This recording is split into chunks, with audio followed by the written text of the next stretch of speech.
Hello friend, welcome to my channel Mavika Shukla. चलिए आज देखते हैं राजन सीरीज से अति लघुत्तरी प्रश्न। चलिए समझते हैं।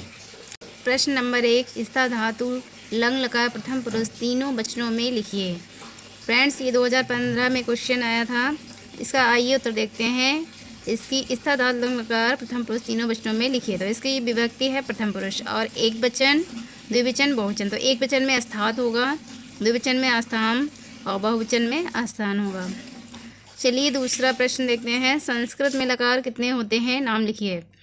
ये 2017 में आया हुआ क्वेश्चन है। इसका उत्तर देखते हैं। संस्कृत में लकार निम्नलिखित होते हैं। नंबर 1 लट लकार, नंबर 2 लोट लकार, नंबर 3 लंग लकार और नंबर 4 विधिलिंग लकार, नंबर 5 लिट लकार।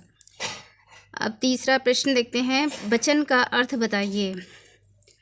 वचन का अर्थ बताइए। संज्ञा तथा सर्वनाम की संख्या का बोध कराने वाले शब्द को वचन कहते हैं। प्रश्न नंबर 4 देखते हैं। संस्कृत भाषा में कितने वचन हैं? इसका उत्तर है संस्कृत भाषा में 3 वचन होते हैं। देखते हैं एक वचन, द्विवचन तथा बहुवचन, कुल 3 वचन। आइए फ्रेंड देखते हैं प्रश्न नंबर 4 का। संस्कृत भाषा में कितने वचन होते हैं? ये प्रश्न 2019 में भी आया था। इसका उत्तर देखते हैं। संस्कृत भाषा में एक वचन, द्विवचन, बहुवचन, कुल 3 वचन होते हैं। ठीक है, आइए प्रश्न नंबर 5 देखते हैं। संस्कृत भाषा में पुरुष कितने होते हैं?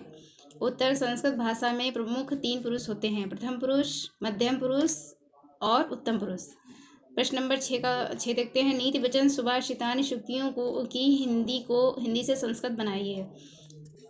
आ है सत्य की ही जीत होती है, असत्य की नहीं।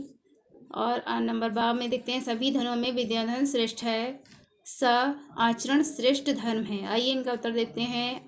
आ सत्यमेव जयति ना नृतम, व विद्याधनम सर्वधनम प्रधानम, स आचारः परमो धर्मः। निम्नलिखित। आइए प्रश्न नंबर 7 देखते हैं। निम्नलिखित हिंदी वाक्यों का संस्कृत में अनुवाद कीजिए। आ नदी कोस भर तक टेढ़ी है, व लोभ मोह मनुष्य के सत। आइए उत्तर देखते हैं। प्रश्न नंबर 7 का उत्तर है क्रोशम कुटिला नदी, लोभा मोहा च मानवस्य शत्रुस्तः। आप प्रश्न नंबर 8 का प्रश्न देखते हैं। लिंग को परिभाषित कीजिए। इसका उत्तर है संज्ञा के जिस रूप में स्त्री अथवा पुरुष वाचक होने का बोध होता है उसे लिंग कहा जाता है, या जिसके द्वारा स्त्री पुरुष होने का बोध हो उसे लिंग कहते हैं। ठीक है, अब आइए देखते हैं प्रश्न नंबर 9। पुल्लिंग किससे कहते हैं? इसका उत्तर है जिन शब्दों से पुरुष जाति का बोध होता है उसे पुल्लिंग कहते हैं। प्रश्न नंबर 10 पुल्लिंग किसे कहते हैं? प्रश्न नंबर 9 को देखते हैं। पुल्लिंग किसे कहते हैं? उत्तर, जिन शब्दों से पुरुष जाति का बोध होता है उसे पुल्लिंग कहते हैं। प्रश्न नंबर 10 स्त्रीलिंग किसे कहते हैं? जिन शब्दों से किसी स्त्री मादा यानी स्त्री या मादा जाति का बोध होता है उसे स्त्रीलिंग कहा जाता है। अब प्रश्न नंबर 11 देखते हैं। अण प्रत्याहार के अंतर्गत कौन से वर्ण आते हैं? ये 2018 में आया हुआ प्रश्न है। इसका उत्तर देखते हैं। अण प्रत्याहार के अंतर्गत माँ वर्ण आते हैं। प्रश्न नंबर 12 नपुंसक लिंग किसे कहते हैं? ठीक है, इसका उत्तर है ऐसे शब्द जो न नर का एवं न मादा का बोध कराते हैं नपुंसक लिंग कहलाते हैं। प्रश्न नंबर 13 देखिए। भोजन संबंधी वस्तुएं चना, मक्खन, नमक एवं रोटी को संस्कृत में लिखिए। आइए इनका उत्तर देखते हैं। इन भोजन संबंधी वस्तुओं का संस्कृत में नाम है क्रमशः चना को चणक कहते हैं, मक्खन को नवनीतम कहते हैं, नमक को लवण कहते हैं और रोटी को करकटिका कहते हैं। संस्कृत में रोटी को करकटिका कहते हैं। प्रश्न नंबर 14 देखिए। पशु पक्षी पपीहा, भेड़, बगुला, भेड़िया के नाम संस्कृत में लिखिए। उत्तर है पशु पक्षी पपीहा, भेड़, बगुला, भेड़िया के संस्कृत में नाम है क्रमशः। पशु पक्षी का है चातकहा और भेड़ का है मिखा, इसको मैक कहेंगे और वैसे मेष है। और बगुला को ब्रकहा कहेंगे और भेड़िया को बलाकाह कहेंगे। ठीक है, किन्हीं 3 शाक भाजी का नाम लिखिए। इनका उत्तर है संस्कृत का नाम है और हिंदी का नाम। तो अलाबू को हिंदी में कहते हैं लौकी, पनस को कटहल, कारवेल्लम को करेला कहते हैं। प्रश्न नंबर 16 देखते हैं। आइए फ्रेंड्स, प्रश्न नंबर 16 देखते हैं। शरीर के विशिष्ट 5 अंगों के नाम संस्कृत में लिखिए। इसका उत्तर है हिंदी में 5 नाम है। नाखून, दांत, आँख, सिर और गर्दन, इनका संस्कृत में नाम लिखिए। तो नाखून का नखः होगा, दांत का दशनम होगा और आँख का लोचनम होगा, सिर का मुंडम होगा, गर्दन का ग्रीवा होगा। और प्रश्न नंबर 17 को देखते हैं। संज्ञा को परिभाषित कीजिए। संज्ञा की परिभाषा लिखिए। इसका उत्तर देखते हैं। किसी प्राणी, वस्तु, स्थान या भाव का बोध कराने वाले शब्द संज्ञा कहलाते हैं। आइए फ्रेंड देखते हैं प्रश्न नंबर 18। निम्नलिखित संस्कृत वाक्यों का हिंदी में अनुवाद कीजिए। आ है सह निसर्गेण चंचल, व है सह पादेन खंजा। तो इसका उत्तर होगा आ का वह स्वभाव से चंचल है, शाह निसर्गेण चंचला का होगा हिंदी में अनुवाद वह स्वभाव से चंचल है, और सा पादेन खंजा वह पैर से लंगड़ा है। प्रश्न नंबर 19 देखिए। आसपास की वस्तुएं, पेड़, घर, बगीचा तथा पौधे के संस्कृत में नाम लिखिए। संस्कृत में नाम है क्रमशः वृक्षः, गृहम्, उद्यानः तथा पादपः हैं। इसमें संस्कृत में नाम होंगे इनके। पेड़ का होगा वृक्षः और घर का गृहम्, बगीचा का उद्यानः और पौधे का पादपः हैं। ठीक है। प्रश्न नंबर 20। निम्नलिखित फल व सब्जियों के नाम संस्कृत में लिखिए। ये 2018 में आया हुआ प्रश्न है। जामुन, आम, कद्दू, करेला, इनके संस्कृत में नाम आप बताइए। तो इनका उत्तर है जामुन को संस्कृत में जम्बू कहेंगे, आम को आम्र, कद्दू को मधुर कुष्मांडम कहेंगे और करेला को कारवेल्लम। ठीक है। अब प्रश्न नंबर 21 देखते हैं। पशु पक्षियों, कौवा, भंवरा, पक्षी तथा कोयल के संस्कृत में नाम लिखिए। उत्तर। इन पशु पक्षियों का संस्कृत में नाम क्रमशः है। कौवा को काकः, भंवरे को भ्रमरः, पक्षी को खगः और कोयल को पिकः कहते हैं। नंबर 22 का देखते हैं। आसपास की वस्तुओं के संस्कृत में नाम लिखिए। तो जैसे फूल है, चराहा है, अनार, नींबू, गेंद को संस्कृत में क्या कहेंगे। तो इसका उत्तर होगा संस्कृत में नाम क्रमशः है पुष्पम, चतुष्पथ। फूल को संस्कृत में कहेंगे पुष्पम, चराहा को चतुष्पथ और अनार को दंडिम और नींबू को निम्बुकम, गेंद को संस्कृत में कंदुकः कहते हैं। चलिए प्रश्न नंबर 23 देखते हैं। वाच्य शब्द संस्कृत में पुल्लिंग है या स्त्रीलिंग है। वाच्य शब्द संस्कृत में स्त्रीलिंग है।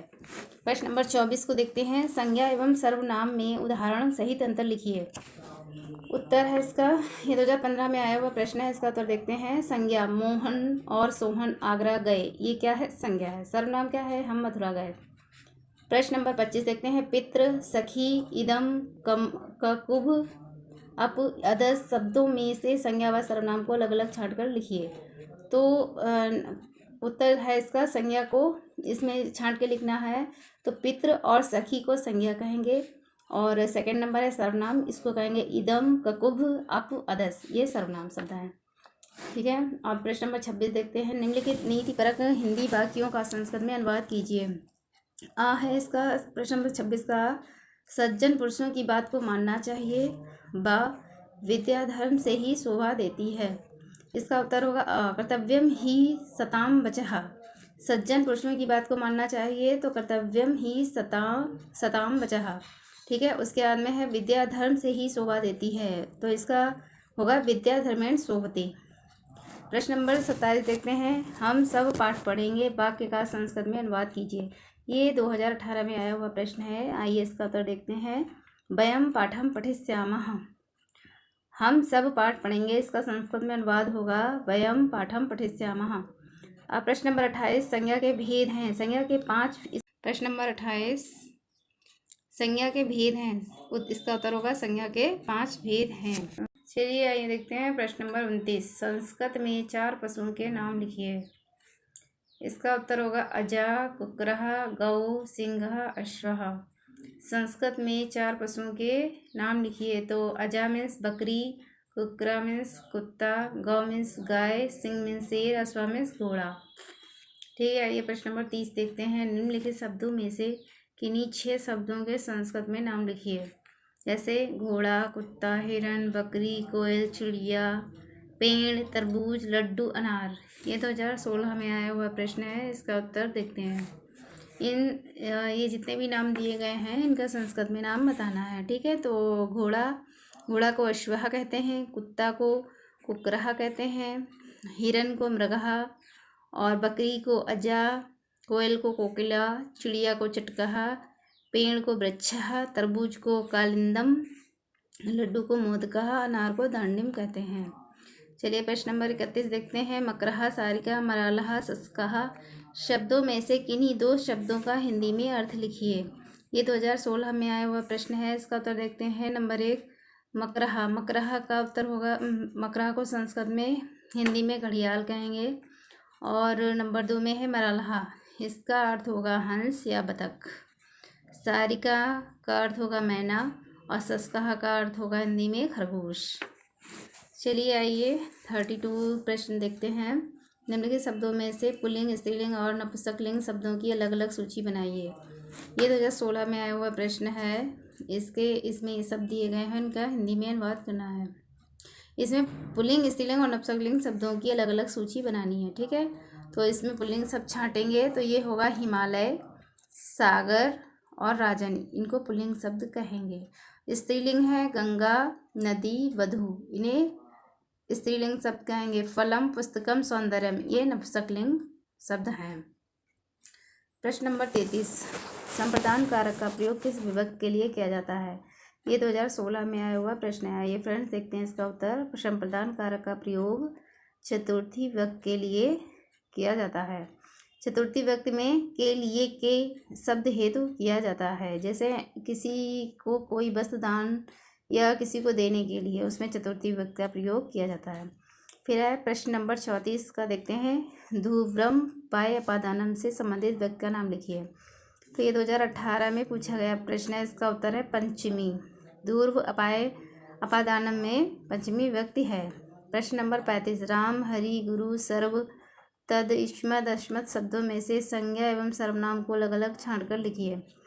तो उत्तर है इसका, संज्ञा में आएंगे राम, हरि, गुरु और सर्वनाम के अंतर्गत आएंगे शब्द सर्व, तद, युष्मद, अस्मद। सर्व, तद, युष्मद, अस्मद को सर्वनाम कहते हैं। ये 2016 में आया हुआ प्रश्न है।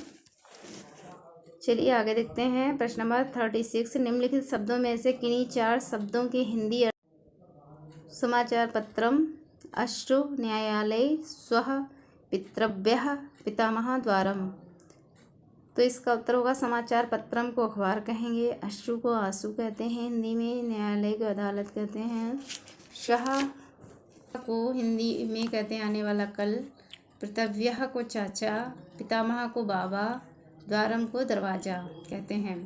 अब प्रश्न नंबर 37 देखिए। राम शब्द प्रथमा व्यक्ति तीनों वचनों का शब्द रूप लिखिए। ये 2016 में पूछा गया प्रश्न है। इसका उत्तर है रामः, रामौ, रामः। राम शब्द प्रथमा विभक्ति तीनों वचनों का शब्द रूप है रामः, रामौ, रामा। अब प्रश्न नंबर 38 देखते हैं। श्रीमद्भगवत गीता के निम्न संस्कृत श्लोक का हिंदी में अनुवाद लिखिए। यदा यदा हि धर्मस्य ग्लानिर्भवति भारत अभ्युत्थानं धर्मस्य तदात्मानं सृजा अहम अहम। ठीक है, तो इसका हिंदी अनुवाद देखते हैं। हे भारत अर्जुन, जब जब धर्म की हानि एवं अधर्म की वृद्धि होती है, हे भारत अर्जुन, जब जब धर्म की हानि एवं अधर्म की वृद्धि होती है, तब तब मैं अपने आप को प्रकट करता हूँ, अर्थात मैं साकार रूप में अवतरित होता हूँ। चलिए अब प्रश्न नंबर देखते हैं 39। श्रीमद् भगवत गीता के निम्नलिखित हिंदी खंड का संस्कृत में अनुवाद लिखिए। इसकी प्रश्न नंबर 39 की हिंदी देखते हैं। इसको आत्मा को, यानी किसको, इसको मीन्स आत्मा को न शस्त्र काट सकते हैं और न इसे अग्नि जला सकती है, न जल इसे गीला कर सकता है, न गला सकता है और न वायु इसको सुखा सकती है, अर्थात यह सदा विकार रहित स्थिति में रहती है। संस्कृत में अनुवाद। नैनम छिन्दन्ति शस्त्राणि, नैनम दहति पावकः, न चैनम क्लेदयन्तापौ, न शोचयेत् मारुतः। चलिए अब देखते हैं प्रश्न नंबर 40। संस्कृत शिक्षण में प्रयुक्त कोई 3 उपकरणों के नाम लिखिए। इसका उत्तर देखते हैं। संस्कृत शिक्षण में प्रयुक्त उपकरण, यानी कि संस्कृत शिक्षण को पढ़ाने के लिए हम उपकरण प्रयोग में लाते हैं, उनको देखते हैं। नंबर 1 मॉडल या प्रतिरूप, नंबर 2 चार्ट, नंबर 3 श्यामपट्ट। ठीक है, प्रश्न नंबर 41 को देखते हैं। नकुलः, कीरः, अर्वन, लूता, असंदिकः शब्दों में से किन्हीं 3 शब्दों का अर्थ लिखिए। तो उत्तर है अर्वन। अर्वन को कहेंगे घोड़ा, नकुलः को नेवला, लूता को मकड़ी चींटी, कीरह को तोता। ये 2015 में आया हुआ प्रश्न है। ठीक है, प्रश्न नंबर 42 देखते हैं। पितरी शब्द में किस विभक्ति का प्रयोग हुआ है? उत्तर, पितरी शब्द में सप्तमी विभक्ति एक वचन का प्रयोग हुआ है। 2016 में आया हुआ ये प्रश्न है। ठीक है, अब देखते हैं प्रश्न नंबर 43। गुरु शब्द का तृतीय एवं पंचमी विभक्ति में तीनों वचनों के रूप लिखिए। इसका उत्तर है गुरुणा, गुरुभ्याम, गुरुभि, गुरोः, गुरुभ्याम, गुरुभ्यः। प्रश्न नंबर 44 का देखिए। एतत् नपुंसक लिंग प्रथमा विभक्ति बहुवचन में रूप लिखिए। ये 2015 में आया हुआ प्रश्न है। इसका उत्तर देखते हैं एतान। एतत्, एतद नपुंसक लिंग प्रथमा विभक्ति बहुवचन में एतत् को कहेंगे, इसका रूप है एतानि। प्रश्न नंबर 45 को देखिए। चाहिए के अर्थ में कौन सा लकार प्रयुक्त होता है? ये 2022 में आया हुआ प्रश्न है। अथवा चाहिए के योग में किस प्रकार का प्रयोग किया जाता है? ये 2016 में आया था। ठीक है, तो इसका उत्तर है चाहिए के योग में विधि लिंग लकार का प्रयोग किया जाता है। अब देखते हैं आगे प्रश्न नंबर 46। भविष्यत काल को दर्शाने के लिए किस लकार का प्रयोग किया जाता है? ये प्रश्न आया था 2016 में। इसका उत्तर है भविष्यत काल को दर्शाने के लिए लेट लकार का प्रयोग किया जाता है। फिर है प्रश्न नंबर 47। भू धातु का रूप लिट लकार के तीनों वचनों व पुरुषों में लिखिए। ये 2016 में आया हुआ प्रश्न है। इसका उत्तर है भविष्यति, भविष्यतः, भविष्यन्ति, भविष्यसि, भविष्यथः, भविष्यत्, भविष्यामि, भविष्यावः, भविष्यामः।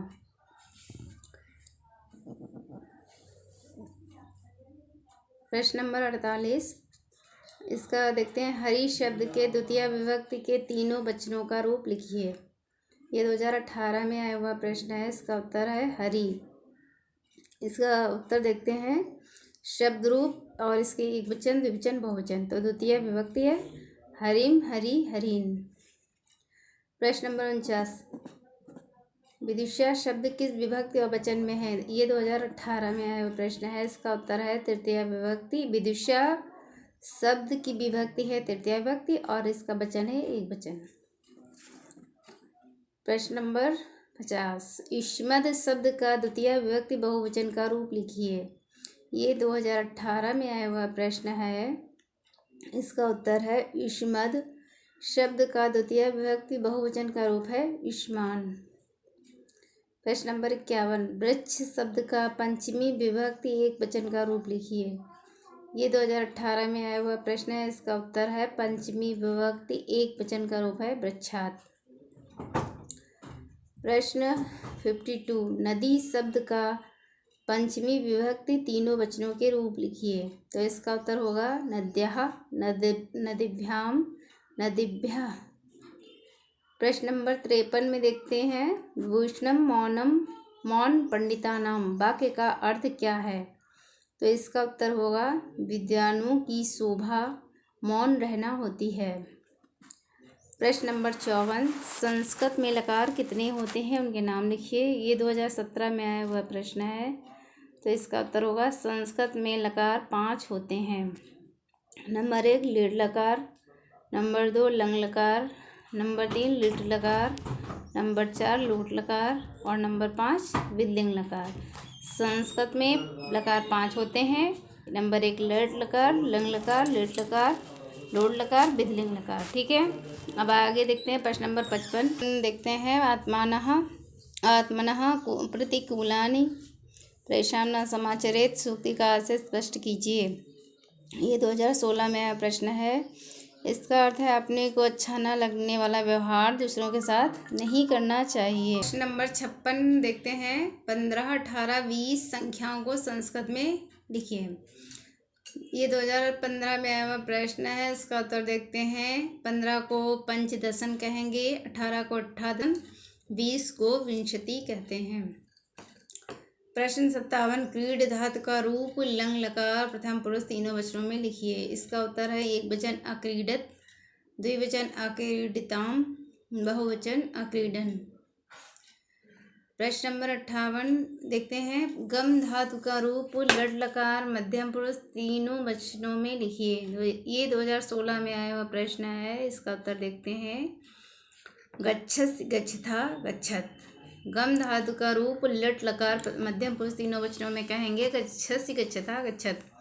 ठीक है। प्रश्न नंबर 59 देखते हैं, निम्नलिखित को सुमेलित कीजिए। जैसे प्रथम पुरुष मैं, मध्यम पुरुष वह, उत्तम पुरुष तुम। तो इसको सही मिलान कीजिए। ठीक है। तो इसका उत्तर होगा प्रथम पुरुष में वह आएगा, मध्यम पुरुष में तुम आएगा और उत्तम पुरुष में मैं आएगा। ठीक है। प्रश्न नंबर 60 देखते हैं, पठ धातु का लट लकार एवं लंग लकार में प्रथम, मध्यम तथा उत्तम पुरुष का तीनों वचनों में रूप लिखिए। तो इसका उत्तर होगा लट लकार में होगा पठति, पठता, पठन्ति, पठस्य, पठथा, पठत, पठाम, पठावह, पठामा। और इसका लंग लकार में होगा अपठत, अपठताम, अपठन, अपठा, अपठतम, अपठत, अपठम, अपठाव, अपठाम। अब प्रश्न नंबर 61 में देखते हैं, भू धातु लंग लकार मध्यम पुरुष तीनों वचनों में लिखिए। ठीक है। तो इसका होगा अभवा, अभवतम, अभवत। फिर प्रश्न नंबर 62 देखते हैं, हितम मनोहर च दुर्लभम बच्चा सूक्ति नीत परक वाक्य का अर्थ एक पंक्ति में दीजिए। ये 2015-2018 में आया प्रश्न है। इसका उत्तर है हितकारी। हितम मनोहर च दुर्लभम बच्चा का अर्थ होगा हितकारी एवं मनोहर वचन दुर्लभ है। प्रश्न नंबर 63 देखते हैं, संस्कृत में पुरुष कितने होते हैं, नाम लिखिए। ये 2017 में आया प्रश्न है। इसका उत्तर है संस्कृत में पुरुष 3 होते हैं। उनके नाम इस प्रकार हैं, प्रथम पुरुष, मध्यम पुरुष, उत्तम पुरुष। प्रश्न नंबर 64, न्यायात पथम प्रविचलन्ति पदम न धीरः। इस वाक्य का हिंदी में अर्थ लिखिए। वीर पुरुष न्याय के मार्ग में विचलित नहीं होते हैं। प्रश्न नंबर 65, राज पुरुष का समास विग्रह कीजिए तथा समास का नाम बताइए। ये 2018 में आया प्रश्न है। इसका उत्तर देखते हैं, राज्ञः धन पुरुष बराबर इसमें तत्पुरुष समास होगा, यानी कि 65 देखते हैं, अनियर प्रत्यय लगाकर 2 शब्द बनाइए। ये 2018 में आया प्रश्न है। इसका उत्तर होगा 66, अनियर प्रत्यय लगाकर 2 शब्द बनाइए। ये प्रश्न 2018 में भी आया है।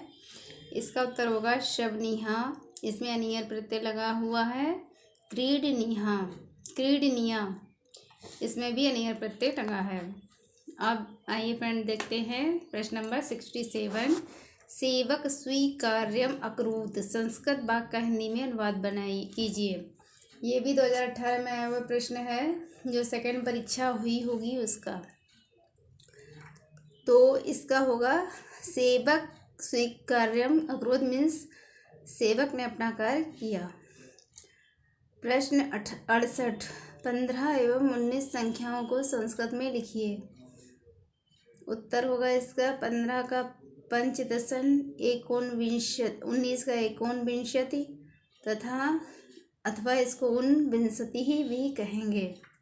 ठीक है। प्रश्न नंबर 69, 19 संख्या को संस्कृत में किस प्रकार लिखा जाता है। ये 2016 में आया प्रश्न है। तो 19 संख्या को संस्कृत में एकोनविंशति अथवा 19 कहते हैं। प्रश्न नंबर 70, निम्नलिखित पशु पक्षियों के नाम संस्कृत में लिखिए। 2017 में आया हुआ प्रश्न है। इसका उत्तर है, जैसे गधा, तोता, मछली, बकरी को संस्कृत में क्या कहते हैं। गधा को गर्दभा कहेंगे, मछली को मीन, तोता को सुकहा, बकरी को अजा। प्रश्न 71 देखते हैं, मुनिभि शब्द किस विभक्त वचन में है। 2017 में प्रश्न है। इसका उत्तर होगा मुनिभि शब्द तृतीय विभक्ति बहुवचन में है। प्रश्न नंबर 72, इसमभ्यम शब्द किस विभक्ति और वचन में है। ये 2017 में प्रश्न है। इसका उत्तर होगा इसमभ्यम शब्द चतुर्थी विभक्ति बहुवचन में है। प्रश्न नंबर 73 देखिए, संस्कृत में लिंग कितने प्रकार के होते हैं, नाम लिखिए। 2019 में आया हुआ प्रश्न है। इसका उत्तर होगा संस्कृत में लिंग 3 होते हैं, पुल्लिंग, स्त्रीलिंग एवं नपुंसक लिंग। प्रश्न नंबर 74 है, लड़ लकार का प्रयोग किस काल के लिए किया जाता है। ये 2019 में आया प्रश्न है। इसका उत्तर होगा लट लकार का प्रयोग वर्तमान काल के लिए किया जाता है। गम धातु के प्रथम पुरुष बहुवचन का रूप लंग लकार में क्या होगा? ये 2019 में आया प्रश्न है, इसका उत्तर होगा गच्छन।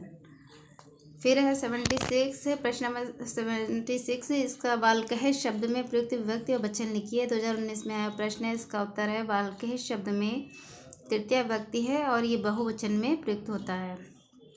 फिर प्रश्न नंबर 77 है, नवनीतम शब्द का हिंदी अर्थ क्या है? ये 2019 में आया प्रश्न है, इसका उत्तर होगा नवनीतम शब्द का हिंदी अर्थ है घृत और घी है, इसको मक्खन भी कहते हैं।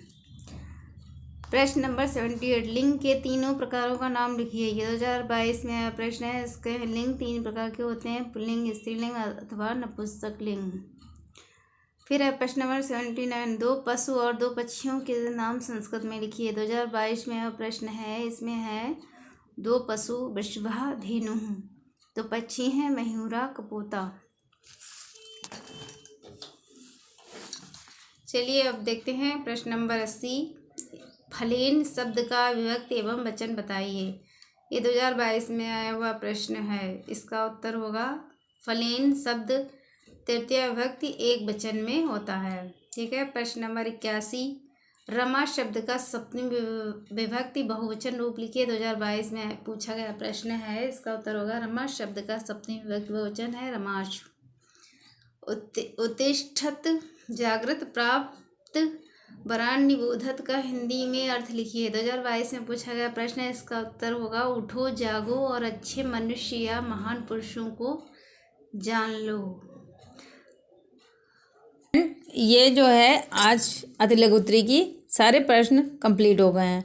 चलिए थोड़ा और समझ लेते हैं दीर्घ उत्तरी में, जो जैसे कि कुछ रोगों के बीमारियों के नाम संस्कृत में जानते हैं और शरीर के अंगों के नाम और वस्त्रों के तथा संज्ञा शब्द सब्जियों के नाम, ये सारे नाम जानते हैं। चलिए रोगों बीमारी के नाम संस्कृत में लिखिए। ठीक है।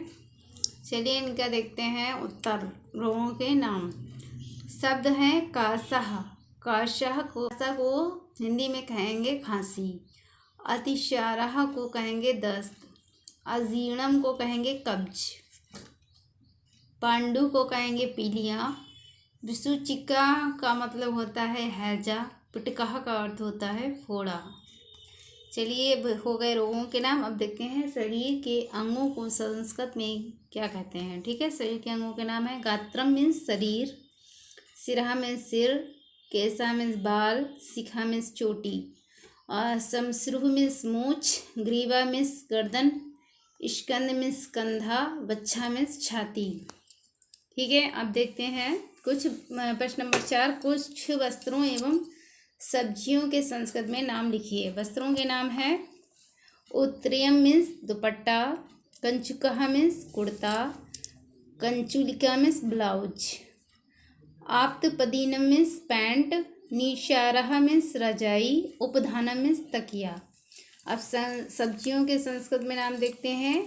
संस्कृत में जो शब्द हैं उनकी हिंदी देखते हैं। द्रविकहा मीन्स गोभी, लतार्क मीन्स प्याज, कंठिलका मीन्स करेला, पनसहा मीन्स कटहल, तिष्यफला मीन्स आंवला, अरिष्टम मीन्स लहसुन। प्रश्न नंबर 5, कुछ मेवों एवं भोजन संबंधी वस्तुओं के संस्कृत में नाम लिखिए। मेवों के नाम है, शब्द है बातादम, इसका अर्थ होगा बादाम, प्रियालम चिरौंजी, काजवम काजू, मखानम मीन्स मखाना, मधुरिका मीन्स मुनक्का, अकोलम मीन्स पिस्ता। अन्नों तथा भोजन संबंधी नाम देखते हैं। मोदका मीन्स लड्डू, लवणम मीन्स नमक, अन्नम मीन्स अन्न, गोधूम मीन्स गेहूँ, रसगोला मीन्स रसगुल्ला, आज्यम मीन्स घी, अड़की मीन्स अरहर, चणकह मीन्स चना।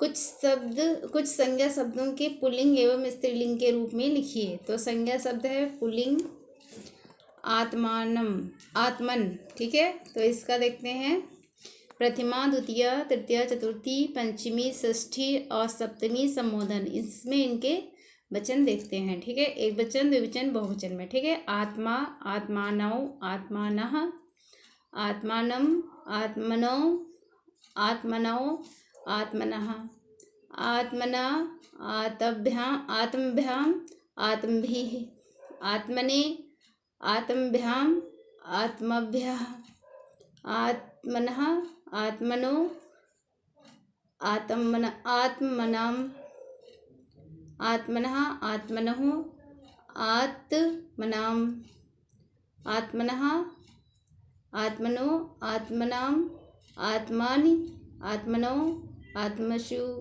हे आत्मन, हे आत्मानव, हे आत्मना। इस प्रकार असमन, पत्थर, अध्वन, मार्ग, ब्रह्मांड, ब्रह्मा इत्यादि के रूप चलते हैं। ठीक है, इसी प्रकार ये सब भी जैसे बन जाते हैं संज्ञा शब्द। अब राजन का देखते हैं, राजा। तो प्रथमा, द्वितीया, तृतीया। प्रथमा में देखते हैं राजा, राजानौ, राजनः, राजानः। द्वितीया में देखते हैं राजानम, राजानौ, राज्ञः। तृतीया में देखते हैं राज्ञा, राजभ्याम, राजभी। चतुर्थी में देखते हैं राज्ञे, राजभ्याम, राजभ्या। पंचमी में देखते हैं राज्ञः, ये गलत लिख गया है तो यहाँ पे होगा राज्ञः, राजभ्याम, राजभ्यः। षष्ठी में राज्ञः, राज्ञयो, राज्ञाम। सप्तमी में राज्ञी या राजानी, राज्ञियों, राजसु।